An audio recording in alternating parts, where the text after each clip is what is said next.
নমস্কার বন্ধুরা, আশা করি সবাই খুব ভালো আছো। আজ আমি তোমাদের সঙ্গে শেয়ার করব ঘরে থাকা দুধ দিয়ে বানানো দুর্দান্ত স্বাদের মিল্ক কেক রেসিপি। সামনেই রাখি বন্ধন উৎসব, তোমরা কিন্তু খুব সহজেই এই রেসিপিটি ভাইদের বানিয়ে দিতে পারো। তাহলে চলো দেরি না করে দেখে নেওয়া যাক পুরো ভিডিওটা। এখানে আমি 1 litre Amul slim and cream দুধ নিয়েছি। দুধটাকে খুব ভালোভাবে মিডিয়াম ফ্লেমে জাল করে নেব। তার আগে এর সঙ্গে আমি মিশিয়ে দিচ্ছি 1 প্যাকেট আমুলের মিল্ক পাউডার থেকে সম্পূর্ণ পাউডার দুধটা। ফ্লেমটাকে লোতে রেখে খুব ভালোভাবে দুধের সঙ্গে এই পাউডার দুধটা মিশিয়ে নিতে হবে। আর যদি তোমরা ক্রিম মিল্ক ইউজ করো তবে কিন্তু এটার দরকার নেই। দুধটা কাঁচা অবস্থাতেই খুব ভালোভাবে মিল্ক পাউডারটা মিশিয়ে নিলে খুব সুন্দরভাবে কিন্তু মিশে যায়। এখানে আমি দুটো টিফিন কৌটোর ঢাকনা নিয়েছি। এরকম চ্যাপ্টা ধরনের টিফিন কৌটোর ঢাকনা কিন্তু সবার বাড়িতেই থাকে। এবার এর থেকে একটা ঢাকনা নিয়ে খুব ভালোভাবে এর ভেতরে ঘি স্প্রেড করে নিচ্ছি। ঘি ব্রাশ করে নেবার আগে ফ্লেমটা কিন্তু লোতে রেখেছিলাম। এবার বাড়িয়ে দিয়ে খুব ভালোভাবে দুধটাকে জাল করে নিতে হবে। দুধটা একবার উতলে এলে ফ্লেমটাকে মিডিয়ামে রেখে মোটামুটি 10 থেকে 15 মিনিট এভাবে জাল করে নিতে হবে। মিল্ক কেক বানানো কিন্তু একটু সময় সাপেক্ষ, তাই ধৈর্য ধরে দুধটাকে কিন্তু খুব ভালোভাবে জাল করে নিতে হবে। এখানে একটা বাটিতে দেখো অর্ধেকটা পাতিলেবুর রসের সঙ্গে 2 টেবিল স্পুন জল মিশিয়ে নিয়েছি। 8-10 মিনিট ধরে দুধটাকে জাল করে নেবার পর এই রসটা খুব ভালোভাবে দুধের সঙ্গে মিশিয়ে দিচ্ছি। এতে করে কি হবে, দুধটা কিন্তু সম্পূর্ণ ছানা তৈরি হবে না, অথচ ছানার মতো একটা ভাব তৈরি হবে। কন্টিনিউ নাড়াচাড়া করে আরও 2-3 মিনিট পর মিশিয়ে দিচ্ছি 1 কাপ পরিমাণে চিনি। চিনিটাকে একটু মিশিয়ে নেবার পর দেখো এখানে একটা কৌটো থেকে 1 চিমটি জাফরান দুধের সঙ্গে মিশিয়ে দিলাম। এই জাফরানটা আমি এনেছিলাম কাশ্মীর থেকে।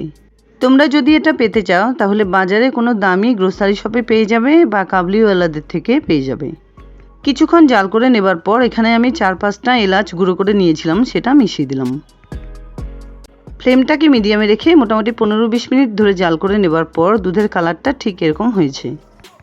এবার এর সঙ্গে মিশিয়ে দিচ্ছি 3-4 চামচ গাওয়া ঘি। ঘিটা কিন্তু অবশ্যই খুব ভালো হতে হবে, তাহলে এই রেসিপিটির টেস্ট খুব ভালো হবে।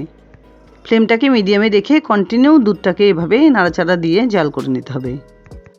মিল্ক কেক খেতে কার কাছে কেমন জানি না, আমার কাছে কিন্তু খুব ভালো লাগে, তাই তোমাদের সঙ্গে এই রেসিপিটি শেয়ার না করেও পারলাম না। ভালো লাগলে তোমরাও অবশ্যই বানিয়ে নেবে। দুধটা কিন্তু জাল করে নিতে নিতে অনেকটাই ঘন হয়ে এসছে। আরও 1 টেবিল স্পুন ঘি আমি এতে মিশিয়ে দিলাম। মোটামুটি 20 থেকে 25 মিনিট ধরে জাল করে নেবার পর এটা ঠিক এরকম পর্যায়ে এলে এটাকে সেই ঘি মাখিয়ে নেওয়া ট্রেটার উপরে নামিয়ে নিচ্ছি। তোমরা কিন্তু ফ্ল্যাট যে কোনো টিফিন কারিতেও নামাতে পারো। সম্পূর্ণ ক্ষীরটাকে এই প্লেটে নামিয়ে নিয়ে খুব ভালোভাবে এটাকে কেচে সেট করে নিচ্ছি।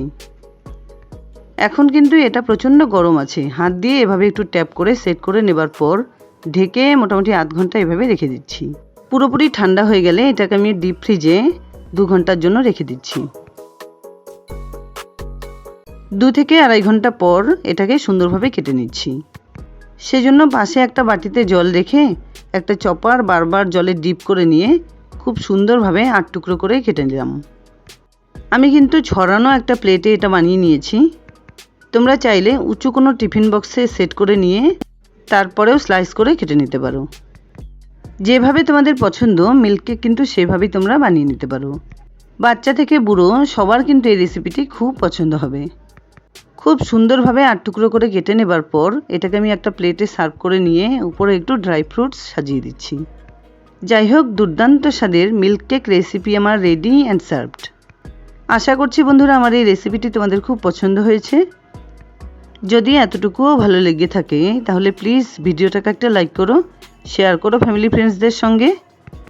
আর আমার চ্যানেলে নতুন বন্ধু হয়ে থাকলে প্লিজ চ্যানেলটাকে সাবস্ক্রাইব করে পাশে থাকা বেল আইকনটা অলে করে দিও, যাতে আমার আপলোড করা সমস্ত ভিডিওর নোটিফিকেশান সবার আগে তোমাদের কাছে পৌঁছে যায়।